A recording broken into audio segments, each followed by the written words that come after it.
Hi, this is Ram Gopal Verma and congratulations to iDream for reaching 1 million subscribers. Super. And ఇన్ని జరుగుతుండగా మణి శర్మ గారి కాంపౌండ్లోకి ఎప్పుడు వచ్చావు?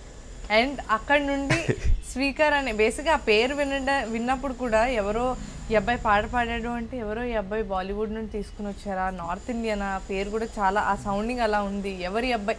ఎందుకంటే రేడియోలో వాటిలో వచ్చేటప్పుడు స్టార్టింగ్లో కూడా నీ స్క్రీన్ ప్రెజెన్స్ ఎక్కడా లేదు, you haven't appeared anywhere, like ఒక పాట ఒకటే వినిపించేది, మనిషి ఎలా ఉంటాడు అని చూడడానికి కూడా చాలా అదొక ఏమంటారు, ఎలా ఉంటాడు చూడాలి అని అనిపించేలాగా నీ పాట సౌండింగ్ ఉండేది. Because your voice also sounds like that. ఒక నార్త్ ఇండియన్ పాడితే ఎలా ఉంటుంది అంత స్టైలిష్గా అలా ఉండేది.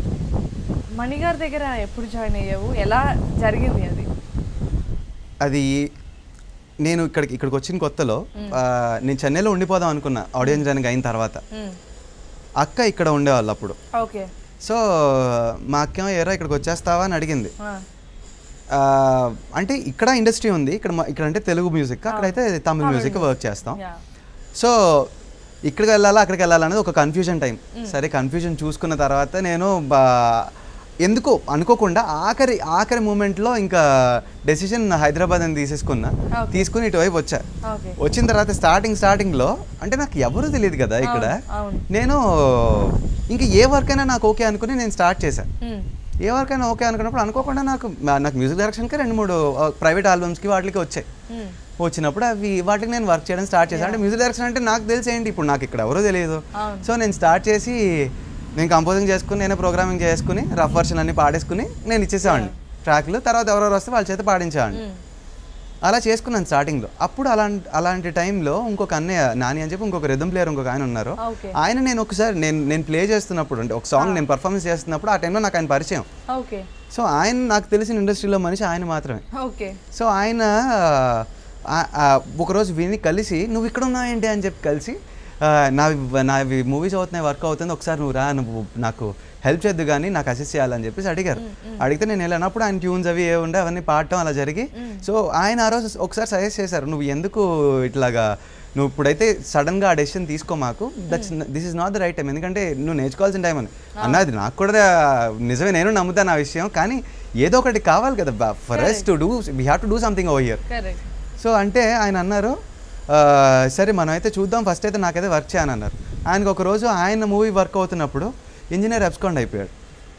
అంటే తప్పనిసరి పరిస్థితి అండి. ఇక్కడ పరిస్థితి ఏంటంటే పాపం వీళ్ళ తప్పు లేదు, అతని తప్పు కూడా లేదు.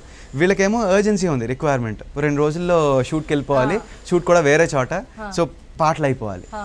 అతనికేమో 1 రోజుల్లో పెళ్ళి ఉంది. ఇక్కడ నుంచి కదలట్లా. ఇంజనీర్లకి సాధారణంగా నైట్స్ స్పెండ్ చేయాల్సిన పరిస్థితి ఉంటుంది. వాళ్ళు పాపం పగలు రాత్రి పని చేయాల్సి వస్తుంది.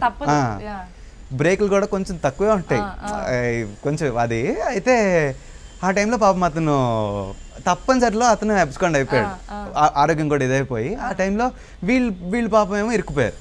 ఏంటి పరిస్థితి, నైట్ 1 o'clock అయింది, వర్క్ కంటిన్యూ చేయాలి, మార్నింగ్కి అవుట్పుట్ ఇవ్వాలి. ఎవరు దొరుకుతారు ఆ టైంలో?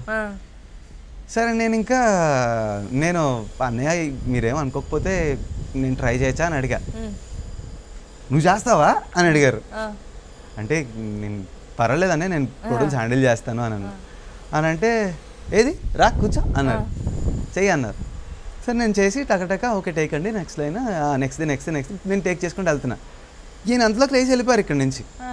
లేచి వెళ్ళిపోయి స్టూడియో ఓనర్ దగ్గరికి వెళ్ళిపోయి, రేపటి నుంచి మా వాడు ఉన్నాడు కదా, నాకు ఇంక వేరే ఇంజనీర్ వద్దు, మా వాడు ఉన్నాడు వాడే చూసుకుంటాడు, ఓకేనా? అయ్యో భలే వాళ్ళు అన్నయ్య, నాకు కూడా ఇంజనీర్ కావాలి, మీరు అతను చేస్తారంటే నాకు కూడా చెప్పండి అంటే ఓకే అన్నారు ఆయన కూడా. మావాడి వర్క్ చెప్తానంటే నాకు ఆనందమే కదా అని అన్నారు ఆయన. అని అన్నప్పుడు అట్లా ఇంజనీరింగ్ అక్కడ స్టార్ట్ అయింది. ఇంకా నాకు కూడా ఆయన సజెస్ట్ చేశారనమాట, ఇప్పుడు నీకు ఇది ఫస్ట్ ఆఫ్ ఆల్ మనకు తెలుస్తుంది ఇప్పుడు ఎవరు పని చేస్తున్నారు, ఏం పని చేస్తున్నారు అసలు ఏంటి, ఎందుకంటే నాకు ఎవరు తెలియదు కదా ఇక్కడ, అసలు వర్క్ అనేది ఎలా అవుతుందనేది తెలుస్తుంది. సో ఇంక నేను స్టార్ట్ చేసి పాడుతూ ఉండగా ఒకసారి అంటే ఇప్పుడు సింగర్స్ పాడుతున్నప్పుడు ఏదైనా ఒక చిన్న కరెక్షన్ ఏదైనా చెప్పి స్వరం చెప్పినప్పుడు అప్పుడప్పుడు కొంతమంది ఎవరన్నా మీరు పాడి చెప్పండి అంత ఎందుకు చెప్తున్నారు అని కొంచెం అంటే కొంచెం సరదాగా నాకు సరదాగానే ఉండేవి. ఎప్పుడైనా అలా అన్నప్పుడు ఓకే ఫైన్ అని చెప్పేసి ఒకసారి ఇట్లా నేను సరే అని చెప్పేసి నేను ఇమీడియట్గా నేను పాడి చెప్పేశాను.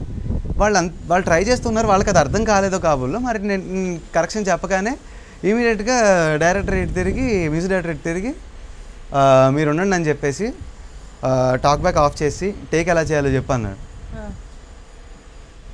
ఏంటండి టేక్ ఎలా చేయాలో చెప్పన్నాడు. నేను షార్ట్ కట్ చెప్పాను. చెప్పిన తర్వాత నువ్వు వెళ్ళన్నారు, వెళ్ళని చెప్పేసి ఆ లైన్స్ నా చేతి పాడించారు. Okay super. Hi, this is Ritu Verma. Nenu Milashyani. Hello everybody, this is me Noel. 1 million subscribers reach అయిన శుభతరుణంలో నా శుభాకాంక్షలు తెలియజేస్తున్నాను. iDream 1 million subscribers ki reach అయ్యిందండి. Congrats to iDream Media on reaching 1 million subscribers. iDream Media వాళ్ళు 1 million subscribers reach చేసినందుకు all the best and congratulations to you. Congrats iDream. Keep up the good work and continue to entertain.